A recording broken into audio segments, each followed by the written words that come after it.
As president, I would go further than President Obama. And of course, his executive order allows citizenship to the children of undocumented workers. She says she would go further. What do you say?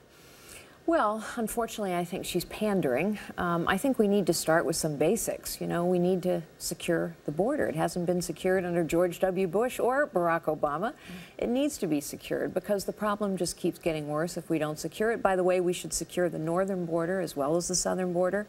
I've spent a lot of time in New Hampshire lately, and they're very concerned about a heroin epidemic, and the drugs are coming across the northern border. So our enemies know our border is porous. We got to secure it. We got to fix the legal immigration system, which has been broken for decades. And this is something, as a former CEO, I know you know a lot about. But I guess the basic question here that you can talk to in a way that no one else can, Democrat or Republican running for president, is the economics. You have more than 11 million people living in the United States, most of whom are fully committed to this country and have lived here for a while. Sending them all home is not a practical option. They live here.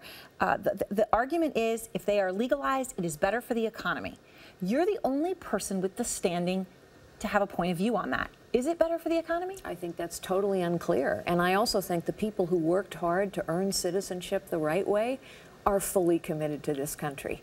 I mean, I know a lot of people, and you do as well, who took the oath, who studied up, who said, you know, I'm going to earn the privilege of citizenship. And people who came here illegally and who have stayed here illegally have not done any of that. And so would you I send think them home? I mean, that doesn't make sense. I agree with that, but I think first we have to secure the border.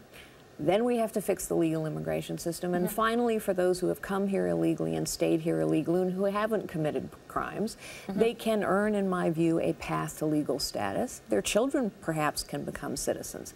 But I think it isn't fair to say to people who've worked hard to earn the privilege of citizenship that never mind that you played by the rules. People who didn't get to have the same privileges as you do. So Hillary Clinton, I mean, you're going head on against her. You used her image, actually, even in your announcement video for president, and you've talked about her many other times in the past. Let me just give a taste to our viewers. Okay. I'm running for president. Our founders never intended us to have a professional political class. Like Hillary Clinton, I too have traveled hundreds of thousands of miles around the globe. But unlike her, I've actually accomplished something. She wants to talk about the war on women. She wants to talk about being the first woman president. It's just with me, she can't do that. And so what she's going to have to talk about is her record.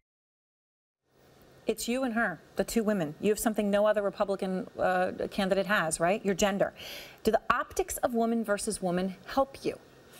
Well, I have many things that other Republican candidates don't have. My resume is totally different. I'm not a professional politician. Right. All that being said, and that being a fair point, but you do benefit from the fact that there's only two women, and one of them happens to be the most famous politician in the world. Yeah, it's true. And she's a hardworking, intelligent woman, but she's also a personification, honestly, of the professional political class. There are Republicans who are members of the professional political class, but Hillary Clinton will be the nominee for the Democratic Party, and she is who if I am the nominee of the Republican Party, will run against. And so then I think we'll be able to have a conversation about the issues and about track record and accomplishments and the difference between our policies. And in the end, isn't that the ground on which elections should be fought, actually? It absolutely is.